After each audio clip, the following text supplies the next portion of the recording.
Hello students, आज हम लोगों का टॉपिक रहेगा ये वर्ग 16 के एलिमेंट्स, वर्ग 16 के तत्व जो हैं इसके बारे में आज हम लोग पढ़ेंगे। इसके पहले थोड़ा सा यहाँ देखें, कुछ क्वेश्चन है, इसको देख लेते हैं। इसके बाद फिर हम लोग आगे बढ़ते हैं। जैसे आपसे पूछा जाता है कि यहाँ ज़रा चेक करिए, आपसे ये क्वेश्चन पूछा जाता है कि यहाँ देखिए H3PO4 की क्षारकता क्या है। H3PO4 की क्षारकता क्या है।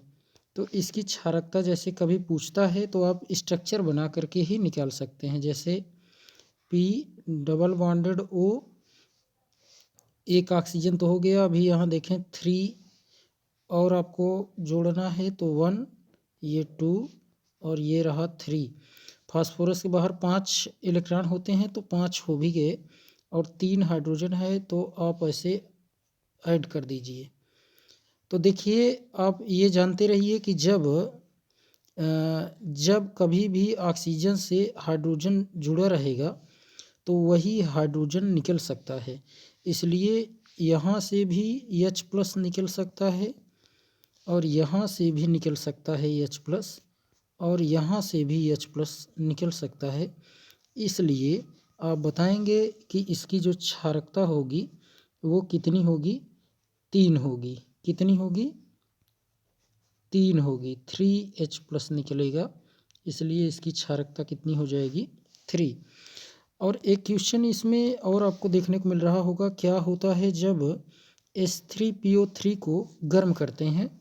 तो याद रखे रहिए, जब भी H3PO3 को गर्म करते हैं तो ये बनाता है H3PO4 और साथ में फास्फीन गैस भी निकलती है PH3, ये होता है। और इसको आप बैलेंस कर लेंगे तो यहाँ बैलेंस करेंगे तो यहाँ 4 आप ऐड करेंगे तो फास्फोरस यहाँ देखें 4 हो गया तो यहाँ 3 लगाइए। 3 लगाएंगे तो यहाँ 1P।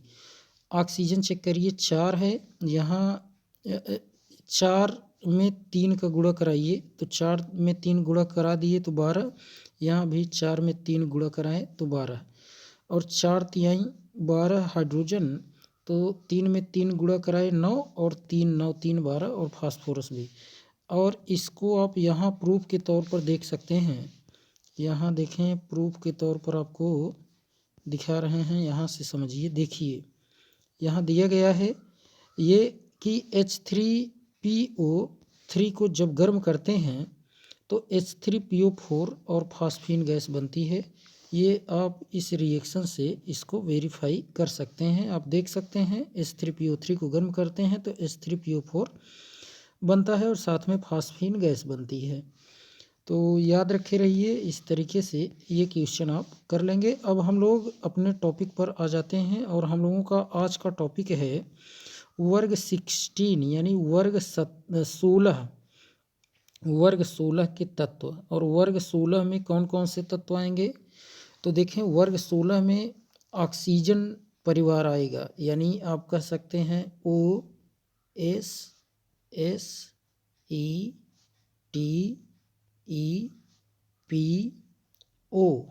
ठीक। ये और लास्ट में आपका आ जाएगा LV, जिसे आप लिवरमोरियम कहते हैं। तो oxygen, sulphur, selenium, tellurium, polonium और लिवरमोरियम, इनको सामूहिक रूप में, जैसे हाइलोजन कहते हैं फ्लोरीन, क्लोरीन, ब्रोमीन, आयोडीन को, ऐसे इसको सामूहिक रूप में क्या कहते हैं? तो आप बताएंगे कैल्कोजन कहते हैं। ठीक है, ये याद रखिए, कैल्कोजन इसे कहते हैं। CH यहाँ लिखेंगे, पढ़ेंगे इसको कैल्कोजन इसको कहेंगे। क्या कहेंगे? कैल्कोजन। तो ये बात भी याद रखे रहिए थोड़ा सा, ठीक। तो देखें, आवर्त सारणी के वर्ग 16 के सदस्य जो हैं वो कौन कौन हैं? ऑक्सीजन है, सल्फर है, सेलेनियम है, टेल्यूरियम है, पोलोनियम है तथा लिवरमोरियम है। यही Lv जिसे आप लिवरमोरियम कह रहे हैं। तो ये आपका ऑक्सीजन परिवार, क्योंकि ऑक्सीजन जो है इस वर्ग का प्रतिनिधित्व करता है, तो इसको ऑक्सीजन परिवार के तत्व भी कहते हैं, ये भी याद रखना है। अब देखिए ज़रा ध्यान दीजिए, इसको थोड़ा सा जूम करते हैं जिससे आपको दिखे। देखें यह कभी कभी कैल्कोजॉन समूह की तरह जाना जाता है, मतलब कैल्कोजन इसे कहते हैं ये हैं। यह नाम ब्रॉस के लिए, देखिए ब्रॉस के लिए ग्रीक भाषा के शब्द से व्युत्पन्न हुआ है। ये किसके लिए? तो ये ग्रीक भाषा के शब्द से उत्पन्न हुआ है तथा सल्फर एवं इसके समवंशियों का कॉपर के साथ संगुणन होने की ओर ये इंगित करता है। अधिकांश कॉपर खनिजों में या तो ऑक्सीजन या सल्फर और अधिक मात्रा में यानी बहुधा वर्ग के अन्य सदस्य पाए जाते हैं। ये खनिज के रूप में ध्यान दें, कॉपर खनिजों में या फिर ऑक्सीजन या सल्फर में ये अधिक मात्रा में पाए जाते हैं। पृथ्वी पर सभी तत्वों में से ऑक्सीजन सबसे अधिक प्रचुरता में, जो अर्थ क्रस्ट है, भूमि के 3 परतें हैं, ऊपरी परत और एक मध्य और एक आंतरिक है। ठीक, जिसे ऊपरी परत को आप भूपर्पटी अर्थ क्रस्ट कहते हैं, उसी की बात हो रही है। तो भूपर्पटी के द्रव्यमान का लगभग 46.6% ऑक्सीजन। तभी तो आप देखते हैं जो और भी जीव हैं वो क्या करते हैं, जैसे आपका मेढक हुआ, त्वचा से शोषण करता है ना, जब नीचे चला जाता है भूमि में, तो फिर वर्षा ऋतु में निकलता है तो देखें त्वचा शोषण किया हुआ होता है, इसलिए उसकी त्वचा जो है वो पीली पड़ जाती है। तो ऑक्सीजन भूपर्पटी में 46.6% होता है। शुष्क वायु में आयतन के अनुसार, जिसे हम लोग 21% लगभग में कहते हैं, वह 20.946% होता है एटमॉस्फेयर में, वातावरण में, है ना। हालांकि भूपर्पटी में सल्फर की उपलब्धता बहुत कम है, 0.03 से लेकर 0.1% तक है। संयुक्त अवस्था में सल्फर मुख्यतया सल्फेटों के रूप में, जैसे जिप्सम का सूत्र भी याद रखें, ये देखिए जिप्सम CaSO4 इंटू 2H2O, अगर यहीं होता CaSO4 इंटू 1/2H2O, तब इसे क्या कहते? तब आप इसको कहते प्लास्टर ऑफ पेरिस। ये प्लास्टर ऑफ पेरिस है, लेकिन अगर यहीं 1/2 के स्थान पर 2 लगा दें तब जिप्सम हो जाएगा। ध्यान रखना है, सीमेंट में इसका यूज करते हैं जिससे वो जल्दी न जमे। ठीक, एक देखें एप्सम लवण होता है, MgSO4 इंटू 7H2O, इसको एप्सम कहते हैं। ध्यान दें, ये है जिप्सम और MgSO4 इंटू 7H2O को एप्सम कहते हैं। एक बेराइट होता है BaSO4, देखिए सल्फर है इनमें, सल्फर सल्फाइड के रूप में ये गैलेना PbS लेड का ये अयस्क है। यसद ब्लेड जिसे आप जिंक सल्फाइड कहते हैं, ये यसद ब्लेड है। कॉपर पाइराइट CuFeS2, ये 10th में पढ़े होंगे आप, कॉपर का मुख्य अयस्क है। सल्फर की सूक्ष्म मात्रा ज्वालामुखी में हाइड्रोजन सल्फाइड के रूप में पाई जाती है। कार्बनिक पदार्थ जैसे अंडे हुए, प्रोटीन, लहसुन में भी सल्फर होता है, प्याज में भी, सरसों में भी, हेयर यानी बाल में भी और ऊन में भी सल्फर जो है वो होता है। सेलेनियम तथा टेल्यूरियम जो है, सेलेनियम तथा टेल्यूरियम सल्फाइड अयस्कों में धातु सेलेनाइडों तथा टेलुराइडों के रूप में पाए जाते हैं। पोलोनियम प्रकृति में, पोलोनियम जो है वो रेडियो एक्टिव भी होता है। प्रकृति में थोरियम यूरेनियम खनिज के विघटन उत्पादन के रूप में ये पाए जाते हैं। लिवरमोरियम एक संश्लेषित रेडियो एक्टिव तत्व है, मतलब इसको बनाया गया है। इसका संकेत कैपिटल L स्मॉल v, परमाणु क्रमांक 116, परमाणविक द्रव्यमान 292 ग्राम प्रति मोल तथा इलेक्ट्रॉनिक विन्यास जो है रेडॉन आप लिख दीजिए, इसके बाद 5 F14 6D10 7S2 7P4 है। लिबरमोरियम को केवल अल्प मात्रा में ही बनाया जा सका है तथा इसकी अर्धायु मतलब जिसे आप हाफ लाइफ कहते हैं वह भी बहुत कम होती है, अल्प होती है। सेकंड का भी छोटा अंश होता है, मतलब आप नैनो सेकंड कह सकते हैं। इस कारण से इसके गुणों का अध्ययन नहीं हो सका है, इसके गुणों का विस्तृत अध्ययन नहीं हो सका है। यहाँ लिबरमोरियम को छोड़कर वर्ग 16 के अन्य तत्वों के महत्वपूर्ण परमाणुविक एवं भौतिक गुण इलेक्ट्रॉनिक विन्यास आपको इस टेबल में यहाँ दिया गया है। कुछ परमाणुविक भौतिक तथा रासायनिक गुणों और उनकी प्रवृत्तियों की विवेचना दी गई है। ये टेबल आप देखें, टेबल से काफ़ी कुछ आपको सीखने को मिलेगा यहाँ से, ठीक है। तो देखिए क्या टेबल में क्या बताया जा रहा है। परमाणु क्रमांक जो होता है ऑक्सीजन का 8 होता है। 8 में 8 जोड़ें 16, 16 में अब आप कितना 18 जोड़िए 34 मिलेगा। फिर आप इसमें 18 जोड़िए 52 मिलेगा। फिर 32 जोड़िए 84 मिलेगा और 84 में 32 जोड़ देंगे तो 116 लिबरमोरियम का मिलेगा। तो आप कह सकते हैं कि जैसे जैसे ऊपर से नीचे जाते हैं परमाणु क्रमांक बढ़ता है और इसका परमाणु द्रव्यमान जो है वह भी बढ़ेगा। इसका 16, इसका 32, इसका देखें 78.96, 127.6, 210 पोलोनियम का। तो ये भी बढ़ता है। और इलेक्ट्रॉनिक विन्यास करेंगे तो हीलियम अक्री को आप कॉमन ले लेते हैं, हीलियम, उसके बाद 2s2 2p4, फिर नियान 3s2 3p4 3p4 देखें इस तरीके से। ऐसे ही आगे आर्गन 3d10 4s2 4p4। फिर टेल्यूरियम का देखें krypton 4d10 5s2 5p4। जेनान common ले लेंगे पोलोनियम में तो 54 ऐसे हो गया। और 4f14 5d10 6s2 6p4। सहसंयोजक त्रिज्या चेक करेंगे तो ऑक्सीजन का जो होता है वो कम 66 104, सल्फर का 117 होता है, सेलेनियम का 137 है, टेल्यूरियम का 146, पोलोनियम का। आयनिक त्रिज्या जिसे कहते हैं, आयनिक त्रिज्या भी ऊपर से नीचे जाएंगे बढ़ेगी। 140 184 सल्फर का, 198 सेलेनियम, 221 टेल्यूरियम और 230 पोलोनियम का। इलेक्ट्रॉन लब्ध एंथैल्पी आप चेक करेंगे तो देखिए इलेक्ट्रॉन लब्ध एंथैल्पी जो होती है ये ऑक्सीजन का -141, सल्फर का -200, फिर सेलेनियम का ज़रा देखिए -195, फिर यहाँ देखिए -190, फिर -174।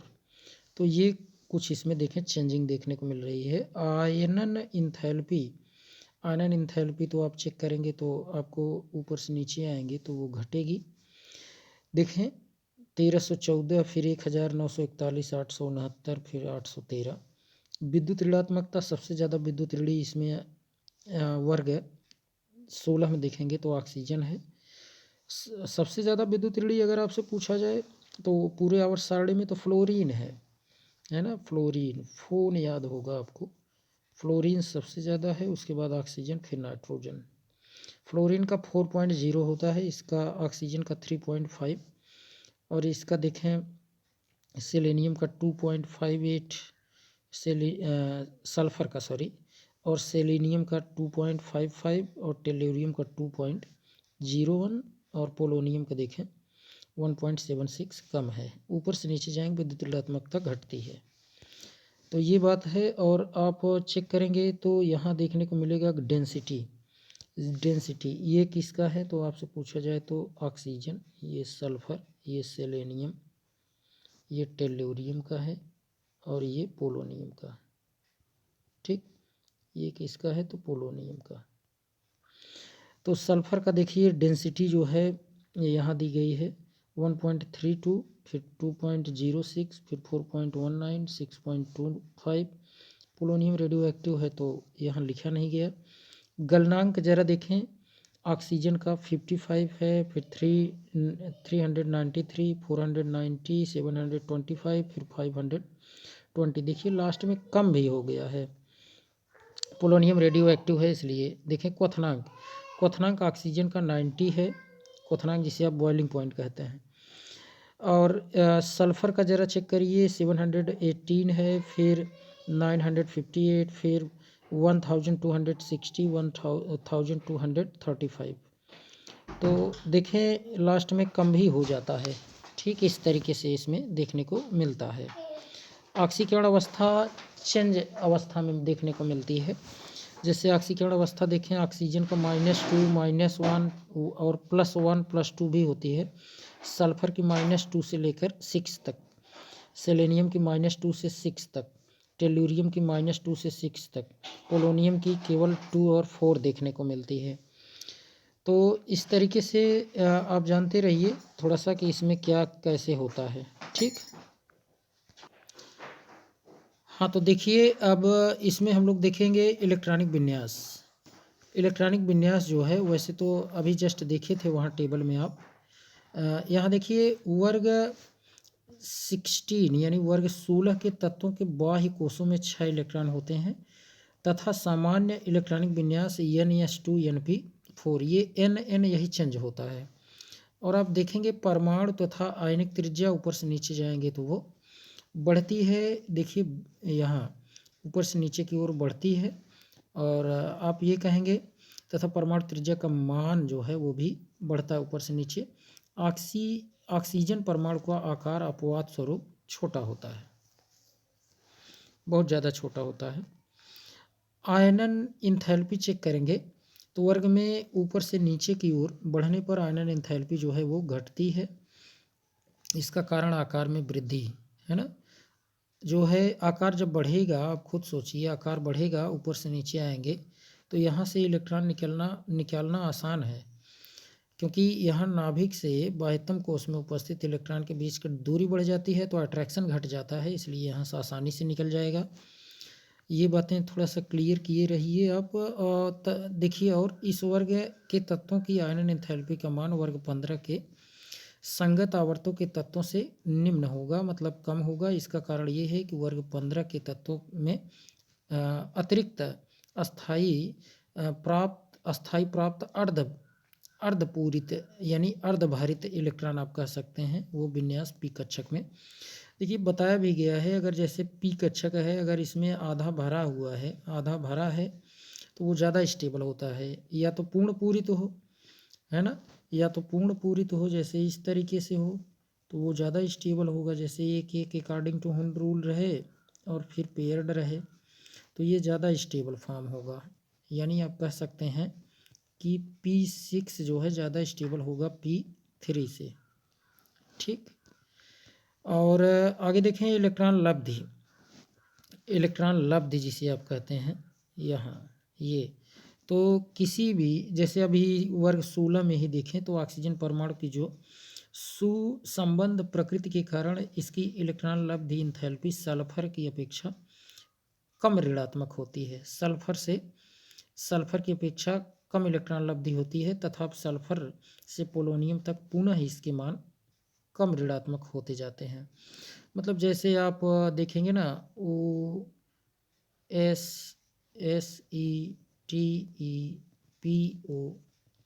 तो विद्युत ऋणात्मकता पर डिपेंड करती है। सबसे ज़्यादा विद्युत ऋणी तो ये ऑर्डर है विद्युत ऋणी का। लेकिन जैसे ही सल्फर से पोलोनियम तक यहाँ से यहाँ तक आप बढ़ेंगे तो इनकी जो इलेक्ट्रॉन लब्धि एंथैल्पी होगी वो क्या होगी, धीरे धीरे इसके मान कम ऋणात्मक होते जाते हैं। तो ये भी जानते रहिए। और विद्युत ऋणात्मकता का ऑर्डर तो यही है, इसमें कुछ बताने की ज़रूरत नहीं है। ठीक, एक यहाँ क्वेश्चन दिया गया है, वर्ग 15 के संगत आवर्तों के तत्वों की तुलना में वर्ग 16 के तत्वों की प्राथमिक आयनन एंथैल्पी का मान सामान्यतः कम होता है, ऐसा क्यों? तो देखें ऐसा इसलिए क्योंकि वर्ग 15 के तत्वों में अतिरिक्त अस्थायित्व प्राप्त अर्धपूरित इलेक्ट्रॉन जो है वो पी कक्षक में होते हैं। अभी तो जस्ट ये बताए थे ना, जैसे या तो आपके पास क्या रहे P6 और P3, ये इसके बाद ही P4 और ये सब आएंगे। ठीक, देखिए भौतिक गुण देख लेते हैं। भौतिक गुण आप जरा चेक करिए, इसके वर्ग 16 के भौतिक गुण आप चेक करेंगे तो देखने को मिलेगा वर्ग 16 के तत्वों के कुछ भौतिक गुण ऑलरेडी वहाँ आपको टेबल में मिले थे। ऑक्सीजन तथा सल्फर अधातु है। देखें, ऑक्सीजन और सल्फर अधातु है, ठीक। सेलेनियम और टेल्यूरियम उपधातु हैं। सेलेनियम हुआ या टेल्यूरियम, ये दोनों उपधातु हैं, ये दोनों अधातु हैं। जबकि पोलोनियम एक धातु है। पोलोनियम जो है ये धातु है लेकिन रेडियो एक्टिव है। पोलोनियम रेडियोधर्मी होता है तथा अल्प आयु, इसका अर्धायु जो होता है 13.8 दिन। 13.8 दिन इसकी अर्धायु मतलब टी हाफ होता है। सभी तत्व अपरूपता प्रदर्शित करते हैं। वर्ग में नीचे की ओर बढ़ने पर परमाणु क्रमांक में वृद्धि के साथ गलनांक तथा क्वथनांक बढ़ेगा। जैसे जैसे ऊपर से नीचे जाएंगे क्या होगा, परमाणु क्रमांक जैसे जैसे बढ़ेगा वैसे वैसे इनका गलनांक और जो क्वथनांक है वो भी बढ़ेगा। ऊपर से नीचे जाने पर ऐसा होगा। ऑक्सीजन और सल्फर के गलनांक और क्वथनांक के मध्य बहुत ज़्यादा अंतर को उसकी परमाणुकता के आधार पर समझाया जा सकता है। ऑक्सीजन और सल्फर में इनका जो डिफरेंस देखने को मिलता है, क्योंकि आप देखेंगे कि परमाणुकता सल्फर जो है, ध्यान दें, S8 अणु के रूप में S8 के रूप में रहता है। ये O2 और O3 के रूप में रहता है। तो देखिए इसमें डिफरेंस ये जो है आपका एक गैस है और ये क्या है, एक सॉलिड है, ठोस है। तो ये सब रीजन आप दे सकते हैं इसमें, ठीक है। ऑक्सीजन द्विपरमाणुक यानी O2 स्टेबल फॉर्म होता तो ओजोन भी है। ओजोन से जैसे O3 है O2 है तो O2 ज़्यादा स्टेबल होता है, ये भी टूटकर O2 में ही कन्वर्ट हो जाता है। तो O2 के रूप में विद्यमान होता है। जबकि सल्फर बहुपरमाणु कण S8 अभी बताए थे, सल्फर S8 के रूप में विद्यमान होता है। होता तो सल्फर का S6 भी है लेकिन ज़्यादा स्टेबल S8 है, ठीक। ये बात भी थोड़ा सा जानते रहिए। अब आगे देखते हैं रासायनिक गुण। रासायनिक गुण ज़रा चेक करिए इनके। ये यहाँ देखिए रासायनिक गुण देखेंगे। ऑक्सीकरण अवस्था तथा रासायनिक क्रियाशीलता में प्रवृत्ति इसमें देखने को क्या क्या मिलती है। तो ये सारी बातें तो अभी देख ही लिए थे ऊपर, क्या है कैसे है, इसमें किसका ऑक्सीकरण कहाँ से कहाँ तक वेरी करता है। तो देख लो आप एक बार पुनः। वर्ग 16 के तत्व अनेक ऑक्सीकरण अवस्था प्रदर्शित करते हैं। -2 ऑक्सीकरण अवस्था का स्थायित्व वर्ग में नीचे की ओर घटेगा, क्योंकि नीचे धात्विक होते जाते हैं और धातु का प्लस होता है तो ऊपर से नीचे जाने पर -2 ऑक्सीकरण अवस्था घटती है। पोलोनियम जो है -2 ऑक्सीकरण अवस्था प्रदर्शित करता है। ऑक्सीजन की विद्युत ऋणात्मकता बहुत उच्च होने के कारण OF2 के उदाहरण को छोड़ करके इसकी ऑक्सीकरण अवस्था देखें। इसमें OF2 में ऑक्सीजन का अगर पूछा जाए तो +2 याद रखे रहिए ऑक्सीकरण अवस्था। फ्लोरीन चाहे जहाँ रहेगा -1 में रहेगा, ठीक है। इसे थोड़ा सा समझे रहिए। इसके अलावा आपको देखने को मिलेगा इस वर्ग में अन्य तत्व ये +2 +4 +6 ऑक्सीकरण अवस्था दर्शाते हैं, लेकिन +4 +6 अधिक सामान्य है।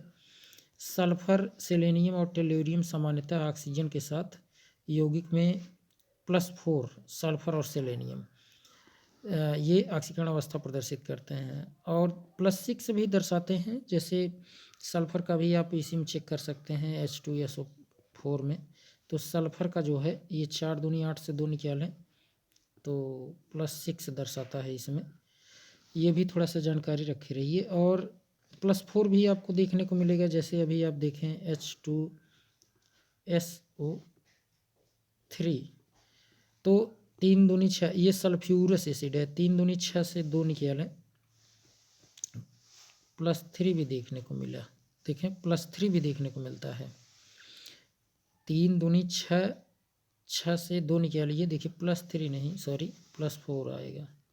6 से आप 2 निकाले तो क्या आया 4, +4 ऑक्सीडेशन नंबर देखने को मिलता है। तो ये है ऑक्सीजन का असामान्य व्यवहार। ऑक्सीजन जो है ये देखें जिसे अपसामान्य व्यवहार भी कहते हैं। तो ऑक्सीजन अधिक विद्युत ऋणी है, ये तो पहली बात। इसमें डी कक्षक अनुपस्थित है, देखिए डी कक्षक अनुपस्थित है और उच्च विद्युत ऋणात्मकता इसकी होती है और आकार भी जो होता है वो इसका बहुत छोटा होता है, ये है। और प्रबल हाइड्रोजन बंध की उपस्थिति होती है, जैसे H2S में ऐसा देखने को नहीं मिलता। हाइड्रोजन बंध इसमें नहीं। जैसे हाइड्रोजन बंध कौन बनाएंगे, जब हाइड्रोजन से फ्लोरीन, ऑक्सीजन और नाइट्रोजन जुड़े रहें तब हाइड्रोजन बंध बनता है, जैसे HF, H2O, NH3 इन सब में, ठीक। हाइड्रोजन के प्रति क्रियाशीलता जरा देखिए, हाइड्रोजन से क्रिया करके ये क्या बनाएंगे।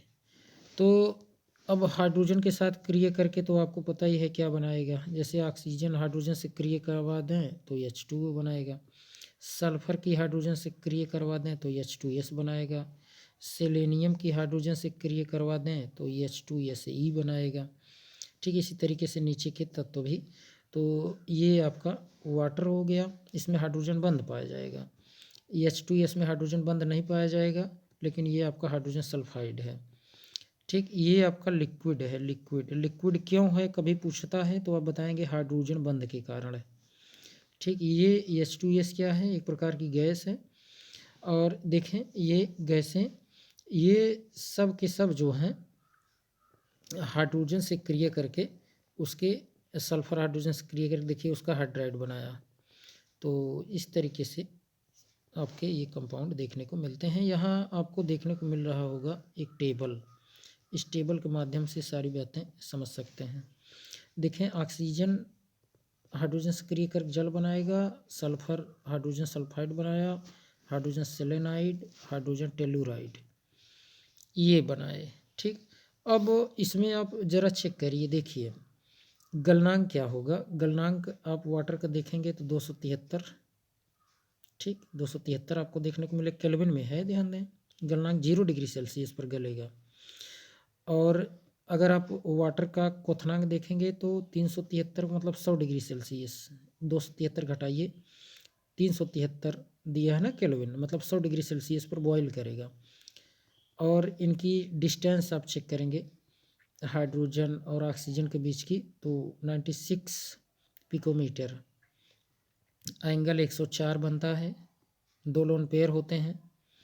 और यहाँ देखें जैसे हीट या फॉर्मेशन ये -286 होता है।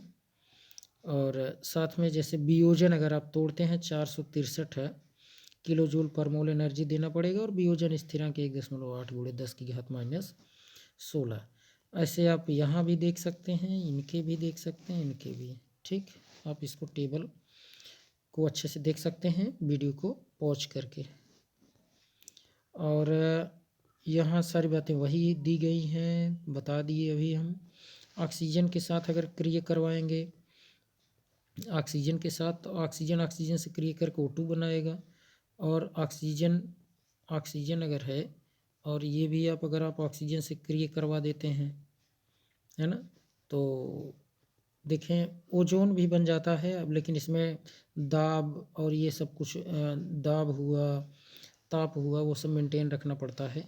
और ऑक्सीजन के साथ सल्फ़र क्रिया करवाएंगे, सल्फ़र के साथ तो बहुत से कंपाउंड बनते हैं, जैसे sulphur monoxide, sulphur dioxide, sulphur trioxide, गुणित अनुपात का नियम आप पढ़े होंगे, तो ये बन जाता है।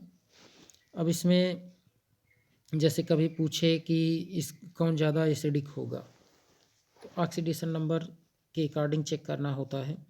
सल्फ़र का ऑक्सीडेशन नंबर यहाँ चेक करेंगे, इसमें तो +6 आ जाएगा, इसमें +4 आएगा, यहाँ +2 आएगा। तो ऑक्सीडेशन नंबर जिसका ज़्यादा वो ज़्यादा एसिडिक, वो ज़्यादा क्या होगा, एसिडिक, ज़्यादा एसिडिक ये होगा। फिर ये तो ये सब क्वेश्चन आप इसको समझे रहिए। हाइड्रोजन के प्रति ऐसे ही आप किसी के साथ क्रिया करवाइए जो इस वर्ग में है। हाइड्रोजन के साथ क्रिया करवाएंगे तो ये देखिए किस तरीके से क्रिया करता है। जैसे 6, 4 और 2 दो रूपों में देखने को मिलते हैं, है ना। जैसे आप चेक करेंगे 6 यानी जैसे SF6 आप सुने होंगे, है ना, सल्फ़र हेक्साफ्लोराइड। और देखिए ये 4 भी जुड़ता है, SF4 भी देखने को मिलता है, ठीक। और 2 भी देखने को मिलेगा। 2 कहाँ देखने को मिलेगा, जैसे आप नीचे आएंगे नीचे आएंगे OSSETEPOLV भी होता है। तो ये नीचे जैसे जैसे आएंगे ना, ये वही 2 हैलोजन जोड़ता है, 2 हैलोजन। ऑक्सीजन तो ये हैलोजन जैसे अंतरा हैलोजन के कंपाउंड भी आपको आगे मिलेंगे, ऑक्सीजन भी उसमें देखने को मिलेगा। बट डायरेक्ट हैलोजन अगर आप क्रिया करवाएंगे जैसे हैलोजनों से ऑक्सीजन की, तो क्रिया हो जाती है। जैसे देखें OF2 सामान्यतः तो ऐसे नहीं होगा, बट यहाँ देखिए ये बना लिया इस तरीके से, सल्फ़र के साथ ही SF6 बना लिया जान रहे हैं, है ना। और इसी तरीके से और भी कंपाउंड आपको देखने को मिलते हैं, जानते रहिए। क्लोरीन हुआ तो Cl2O3 बनाता है, Cl2O4 भी बनाएगा, Cl2O5 भी बनाएगा, Cl2O7 भी बनाएगा। तो इस तरीके से देखने को मिलते हैं, जिसकी ऑक्सीडेशन नंबर अधिक तो ज़्यादा एसिडिक, जैसे ये ज़्यादा एसिडिक। ठीक, ये बातें हैं।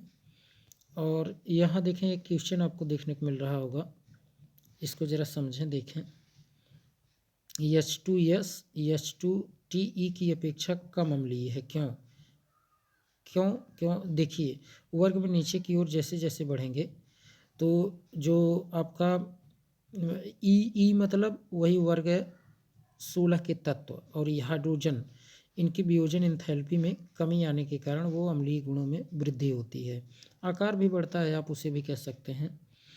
तो ये जानते रहिए। और देखिए क्वेश्चन यहाँ कुछ दिख रहे हैं, सल्फर के महत्वपूर्ण स्रोतों की सूचीबद्ध कीजिए। सल्फर के महत्वपूर्ण स्रोत क्या हैं, अभी ऊपर आपने पढ़ा था, है ना। जैसे जिप्सम में ये देखने को मिलता है, एप्सम में देखने को मिलता है, और साथ ही साथ आपको देखने को मिला था ये क्या कहते हैं उसमें, देखिए इसमें जैसे जिप्सम में CaSO4 इंटू 2H2 जिप्सम में मिला, और प्लास्टर ऑफ पेरिस में भी देखने को मिलता है ना। और HGS ये इसमें भी मिला, और PbS जिसे आप गैलेना कहते हैं इसमें भी मिला, CuFeS2 कॉपर पाइराइट में भी, ऊपर अभी जस्ट आपने देखा था। और देखिए वर्ग 16 के तत्व का हाइड्राइड के तापीय अस्थायित्व के क्रम को लिखिए। तापीय अस्थायित्व, ज़्यादा अस्थायित्व कौन रहेगा, ज़्यादा अस्थायी कौन रहेगा, तो H2O ज़्यादा अस्थायी, ये स्टेबिलिटी का ऑर्डर है, ध्यान देना, स्टेबल। और जैसे इसके बाद H2S उससे कम ये रहेगा H2SE, फिर H2TE, ठीक है, ये क्रम है। H2O देखिए क्वेश्चन बहुत महत्वपूर्ण, H2O एक द्रव है, H2S गैस है, क्यों? क्योंकि H2O में हाइड्रोजन बंद पाया जाता है, अभी बताए थे, और H2S में हाइड्रोजन बंद नहीं पाया जाता, इसलिए यह गैस है, लेकिन H2O द्रव है। तो ये सब क्वेश्चन हैं, इनको आप समझे रहिए। अब डाई ऑक्सीजन देखें, डाई ऑक्सीजन जो है, डाई ऑक्सीजन यानी किस तरीके से O2 को प्रिपेयर करते हैं, इसको हम लोग क्या करते हैं नेक्स्ट वीडियो में देखेंगे। तो यदि आप चैनल पर नए हैं तो चैनल को सब्सक्राइब करिए, और साथ ही साथ अपने मित्रों को भी शेयर करिए, जिससे उनको भी इसका लाभ मिल सके। ठीक, और तो आज के लिए इतना ही, हम लोग नेक्स्ट वीडियो में डाई ऑक्सीजन से पढ़ेंगे। थैंक्स।